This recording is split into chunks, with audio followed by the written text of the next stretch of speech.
Hello everyone, and welcome back to today's reading of From the Earth to the Moon. Today's chapter, History of the Cannon. Let's get started. The resolutions passed at the last meeting produced a great effect out of doors. Timid people took fright at the idea of a shot weighing 20,000 pounds being launched into space. They asked what cannon could ever transmit a sufficient velocity to such a mighty mass. The minutes of the second meeting were destined triumphantly to answer such questions. The following evening, the discussion was renewed. "My dear colleagues," said Barbicane, without further preamble, "the subject now before us is the construction of the engine, its length, its composition, and its rate. It is probable that we shall end by giving it gigantic dimensions, but however great may be the difficulties in the way, our mechanical genius will readily surmount them. Be good enough, then, to give me your attention, and do not hesitate to make objections at the close. I have no fear of them. The problem before us is how to communicate an initial force of 12,000 yards per second to a shell of 108 inches in diameter, weighing 20,000 pounds. Now, when a projectile is launched into space, what happens to it? It is acted upon by three independent forces: the resistance of the air, the attraction of the earth, and the force of impulsion with which it is endowed. Let us examine these three forces. The resistance of the air is of little importance. The atmosphere of the earth does not exceed 40 miles. Now, with the given rapidity, the projectile will have traversed less in 5 seconds, and the period is too brief for the resistance of the medium to be regarded otherwise than as insignificant. Proceeding then to the attraction of the earth, that is the rate of the shell, we know that this rate will diminish in the inverse ratio of the square of the distance. When a body left to itself falls to the surface of the earth, it falls 5 feet in the first second, and if the same body were removed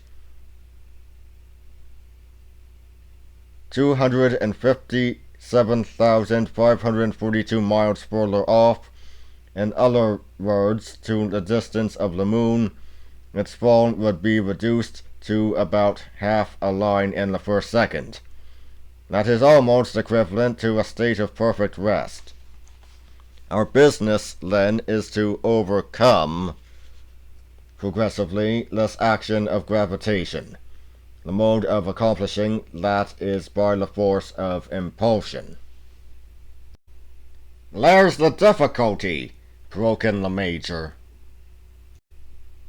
"True," replied the President, "but we will overcome that, for the force of impulsion will depend on the length of the engine, and the powder employed, the latter being limited only by the resisting power of the former.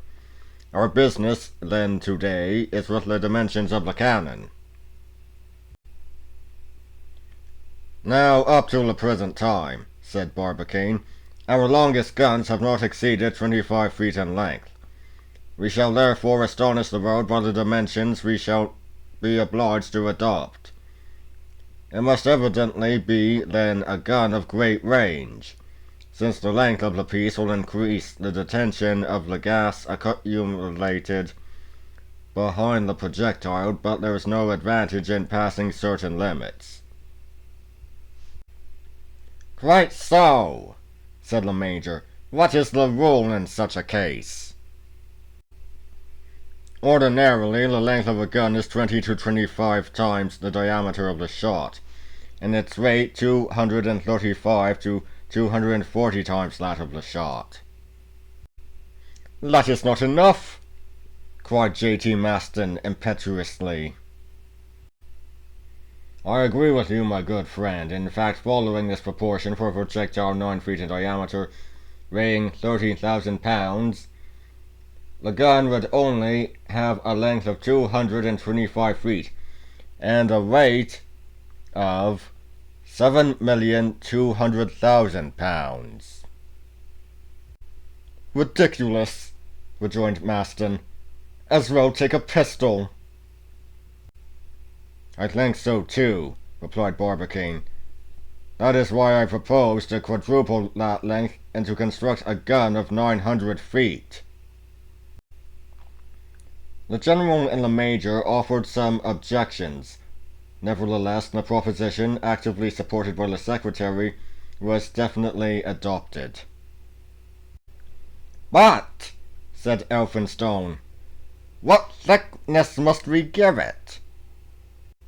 "A thickness of 6 feet," replied Barbicane. "You surely don't think of mounting a mast like that upon a carriage?"